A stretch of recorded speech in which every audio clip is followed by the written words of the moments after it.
एक film release होती है और देश दो कैंप्स में डिवाइड हो जाते हैं। एक साइड बोलती है ये पेट्रियटिज्म है, दूसरा बोलती है ये प्रोपोगंडा है। लेकिन असली सवाल ये नहीं है कि कौन सही है, बल्कि सवाल यह है कि नैरेटिव कौन कंट्रोल कर रहा है। क्या फिल्म सिर्फ एंटरटेनमेंट होती है या एक हिडन पावर टूल? आज हम डिकोड करेंगे सिनेमा का असली game, nationalism versus narrative control. मैं Harshal Bhusari, political researcher, game of power book का ऑथर, हमारे इस चैनल पर आपका स्वागत करता हूँ। पर उससे पहले जल्दी से इस चैनल को सब्सक्राइब कर लीजिए, बेल आइकॉन पर क्लिक कीजिए। सबसे इंपॉर्टेंट सवाल, ये प्रोपोगंडा होता क्या है? प्रोपोगंडा एक स्ट्रेटेजिक कम्युनिकेशन है जिसमें इंफॉर्मेशन को इस तरह मैनिपुलेट किया जाता है कि पब्लिक ओपिनियन को इन्फ्लुएंस किया जा सके। इसमें ट्रूथ को ट्विस्ट किया जाता है, सिलेक्टिव फैक्ट दिखाए जाते हैं और धीरे धीरे आपका परसेप्शन कंट्रोल किया जाता है। एक बात क्लियर कर लीजिए, सिनेमा सिर्फ टाइम पास नहीं है, सिनेमा किसी भी देश का एक सॉफ्ट पावर वेपन है। आप जो देखते हो वही आपकी धीरे धीरे मेमोरी का हिस्सा बन जाता है और जो आप फील करते हो आपकी बिलीफ सिस्टम का वो शेप करता है। यही वजह है कि पावरफुल कंट्रीज सिर्फ बॉर्डर नहीं, अपनी स्टोरीज भी कंट्रोल करती है, क्योंकि उन्हें पता है वॉर सिर्फ जमीन पर नहीं लड़े जाता, वो माइंड में भी लड़े जाते हैं। एक स्ट्रॉन्ग सीन, एक इमोशनल डायलॉग और एक पावरफुल बैकग्राउंड स्कोर आपकी थिंकिंग को बिना बताए इन्फ्लुएंस कर देता है। और जब करोड़ों लोग एक जैसी स्टोरी देखना शुरू करते हैं तो वही स्टोरी रियलिटी जैसे लगने लगती है। यही है सिनेमा की असली पावर गेम, क्योंकि जो स्टोरी कंट्रोल करता है वो परसेप्शन भी कंट्रोल करता है और जो परसेप्शन कंट्रोल करता है वो पावर कंट्रोल करता है। अब आते हैं धुरंधर जैसे फिल्म्स पर। ऐसी फिल्म्स में आप एक पैटर्न नोटिस करोगे, strong visual, intense background score और एक clear hero versus enemy narrative. Hero को इस तरह प्रेजेंट किया जाता है कि वो सिर्फ कैरेक्टर नहीं, एक सिंबल बन जाता है, और एनिमी वो इतना क्लियरली डिफाइन होता है जैसे कि धुरंधर में पाकिस्तान का टेरर सिस्टम और अंडरवर्ल्ड की डाउट की कोई जगह नहीं बचती। अगर आपको इंटरेस्टिंग लग रहा है तो जल्दी से इस वीडियो को लाइक करें एंड कमेंट करें। अब सवाल है, ऑडियंस क्या करती है? ऑडियंस पूरी तरह इमोशनली इन्वेस्ट हो जाती है। वो सिर्फ सीन नहीं देख रही होती, वो फील कर रही होती है, कनेक्ट कर रही होती है। और यही सबसे बड़ा शिफ्ट होता है। आपको लगता है कि आप सिर्फ स्टोरी देख रहे हो, लेकिन रियलिटी में आप एक पर्सपेक्टिव एब्जॉर्ब कर रहे होते हो। धीरे धीरे वही पर्सपेक्टिव ऑडियंस की अंडरस्टैंडिंग बन जाता है और यही से शुरू होता है नैरेटिव का असली गेम। जब धुरंधर जैसी फिल्म्स आती है तो डिबेट क्यों शुरू हो जाता है?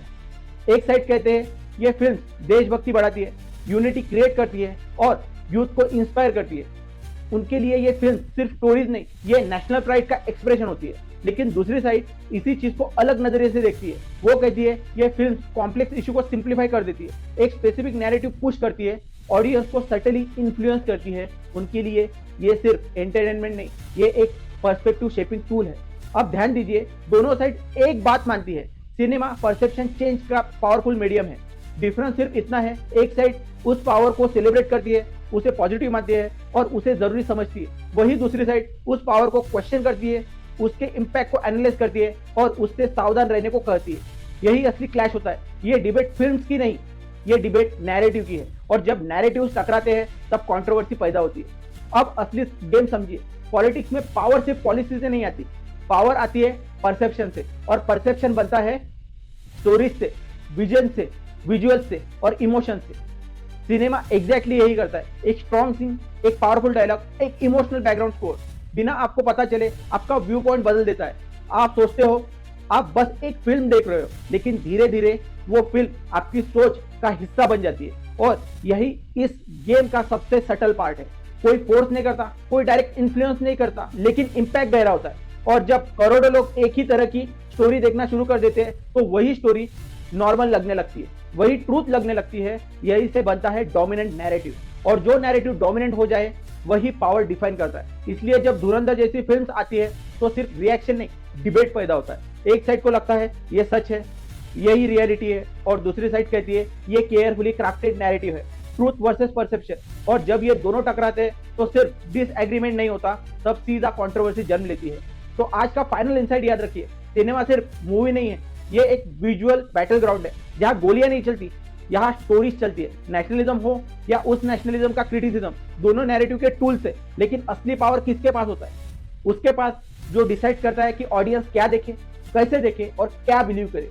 मतलब कि 2014 के पहले कांग्रेस सरकार के पास थी और आज बीजेपी सरकार के पास है। इसलिए याद रखिए, पावर सिर्फ पॉलिटिक्स से नहीं आती, असली पावर स्टोरीज में होती है। और इसी कारण स्टोरी टेलर काफी पावरफुल व्यक्ति माना जाता है, क्योंकि जो स्टोरीज कंट्रोल करता है वो सिर्फ प्रेजेंट को नहीं, फ्यूचर को भी कंट्रोल करता है। और यही से शुरू होता है रियल पावर गेम।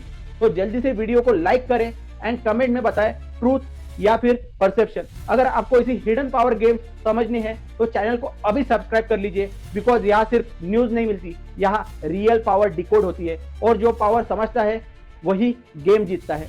जय हिंद, धन्यवाद।